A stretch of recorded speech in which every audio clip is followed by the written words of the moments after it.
I am currently on a plane flying from the UK to Munich in Germany, where I am scheduled to interview this man.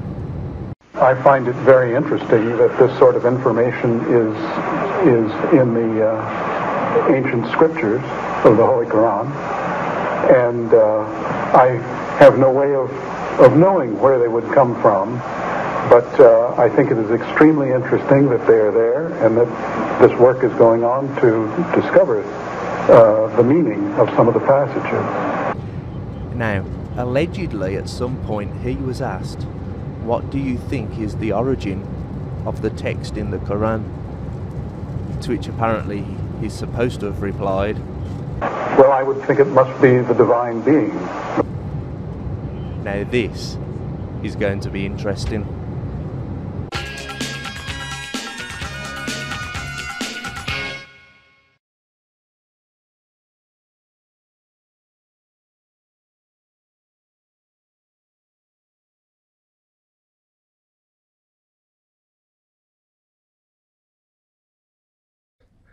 Right, the first thing I would like you to do, if you wouldn't mind, would be to tell the people watching what your name is, please.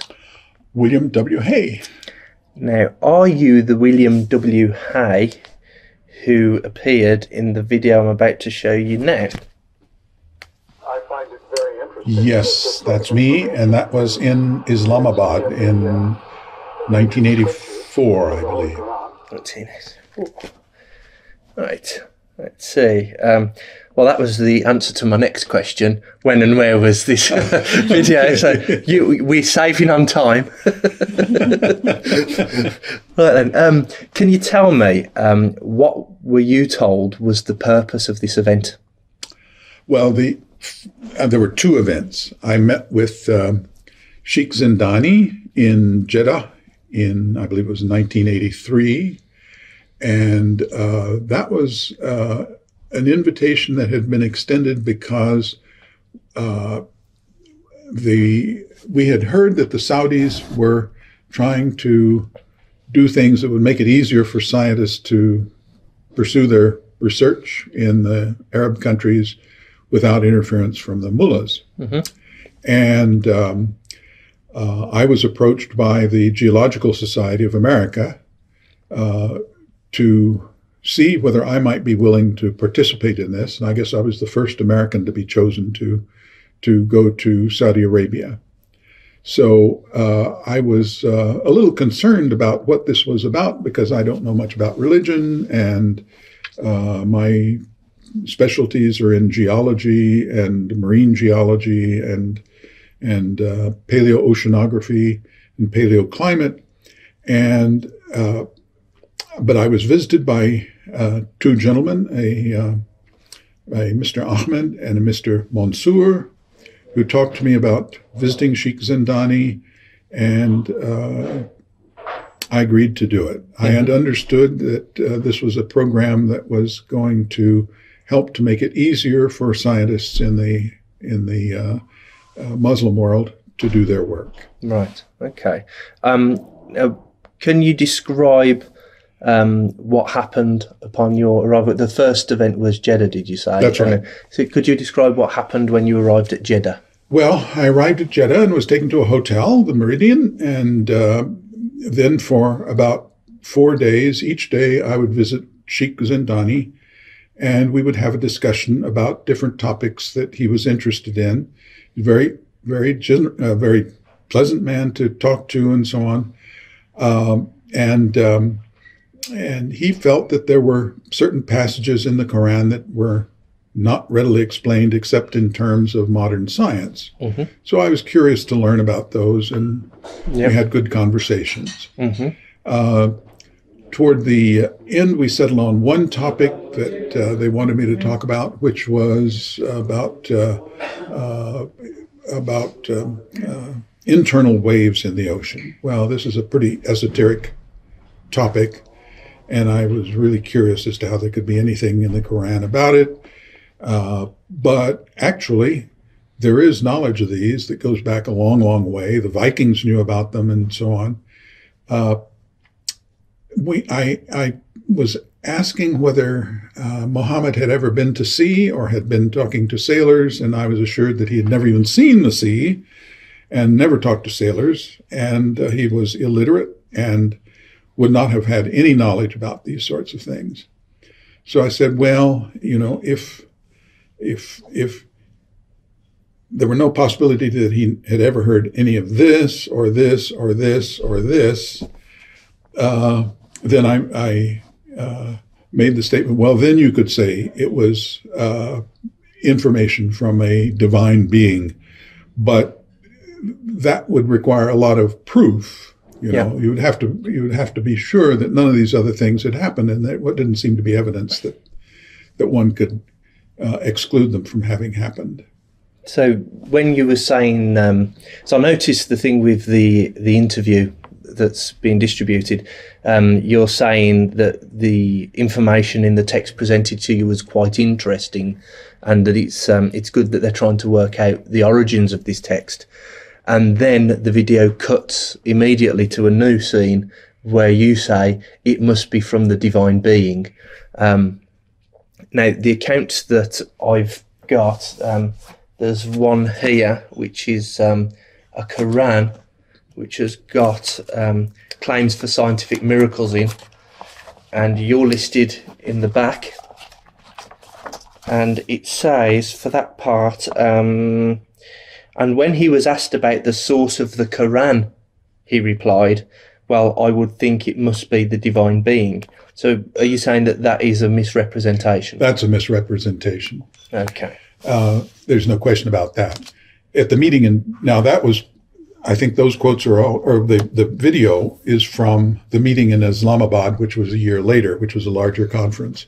Mm-hmm. At the meeting in Jeddah, we had a final session that was filmed out on a boat, and again the sheikh went through his list of things, and I explained all the things that I thought might not be true. Yeah. That things that Muhammad might have known, and so on and so forth. And he said, but if we exclude all of those, then what is the conclusion? Well, then I said, well, then you could conclude it could have come from a divine being. Yeah.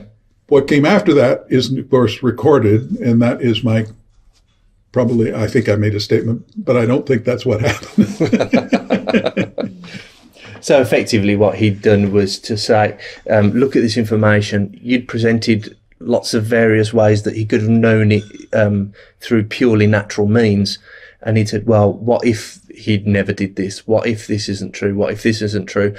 Painted a purely hypothetical situation, right. And you, well, under those conditions, it must have been from the divine being, but I don't think so. That's right. And then the middle was cut out, and then of course the fake question was presented. And I realized this had gone on for about 4 days, preparing me for this, and to get to the point where one would finally say those words that he wanted to hear. Mm-hmm. So he was a very clever person.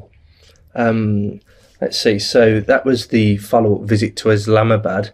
You said to me earlier before we started recording that took place on a boat.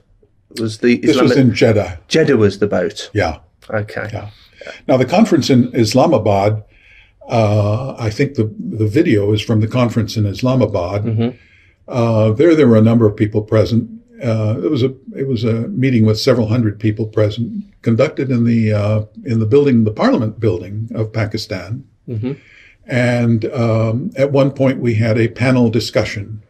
Yeah. And that's what the video is from. And what I emphasized there was that it's interesting that these things might be in a religious text, but I didn't know why they would be there. Mm-hmm. And the biggest problem with them is interpretation, because I think the sheikh was reading into them all sorts of modern interpretations which weren't necessarily original. Mm-hmm. And perhaps I should say that I think the problem in this whole area is that the meanings of the words, while the words themselves are preserved in script, mm-hmm. the meanings of the words may not be the same today as they were in the year 700. Mm-hmm. That happens in all other languages. I don't know why Arabic would be any different, that meanings of words don't change with time. Mm-hmm. So I think that's probably the biggest problem in the whole thing, is that the words don't mean the way the sheikh is interpreting the words, which seems to be his unique way of interpreting the words, is not the same as what the original words meant. Mm-hmm. Of course, there's various exegesis on the Quran from different centuries where these miracles are never told. We're not had these miracles described to us in advance of the scientific discovery, but then when the scientific discovery is made, people look back and say, "Oh, look what the Quran clearly said all along." These most of them are things that I would think that if God wanted somebody to make a great revelation, these are not the things I would have expected him to. Because they're all readily observed. What specifically was the one specific miracle claim that Zindani wanted you to look at? This is about internal waves in the ocean. Yeah.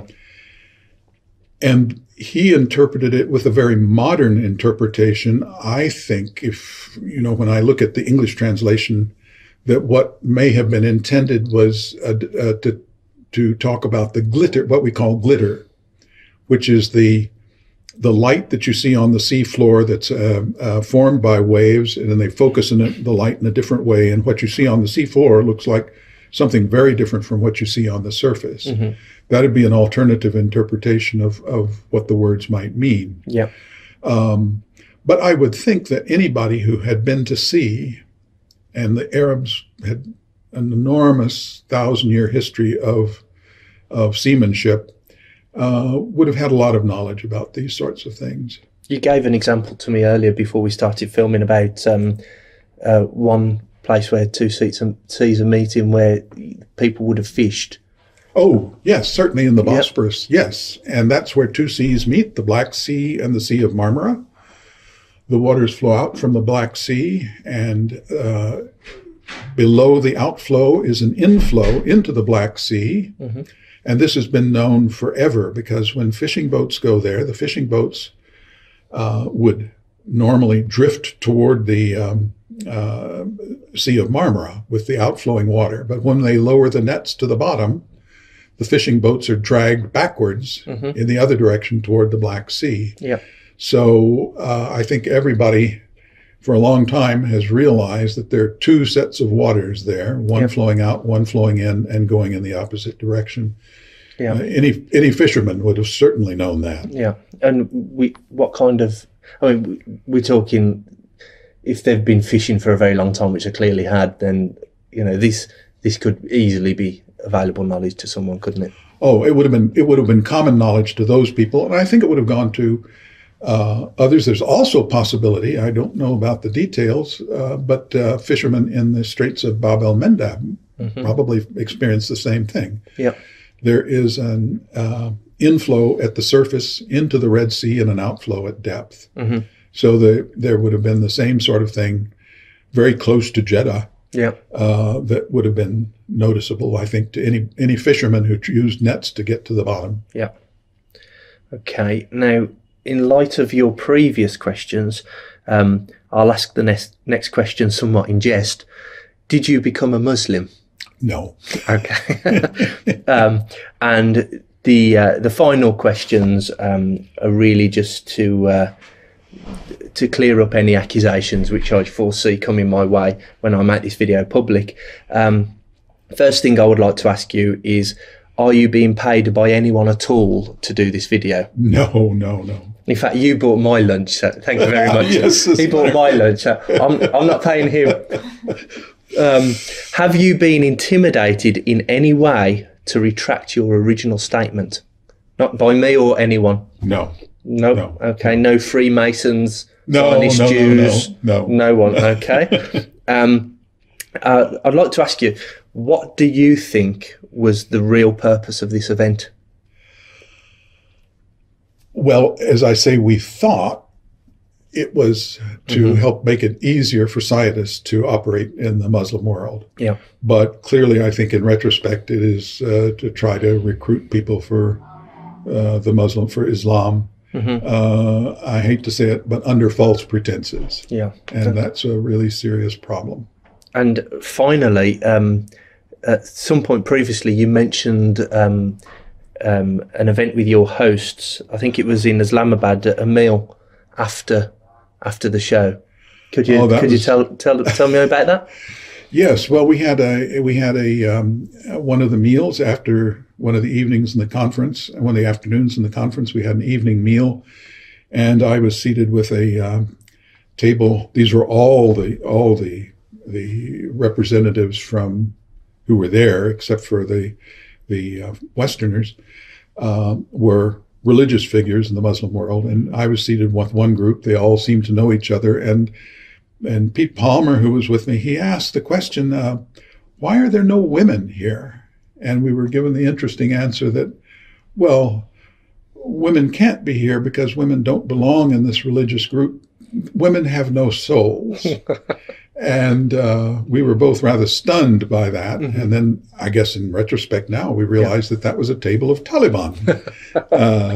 So it was a very, very interesting experience. And I know that's not necessarily a very widely held view in the Muslim world, especially by women. Yeah. But that was what we were told. Right. Lovely. Thank you very much for doing this interview. Thank you. Thank you, Bill. I thank you very much. Thanks.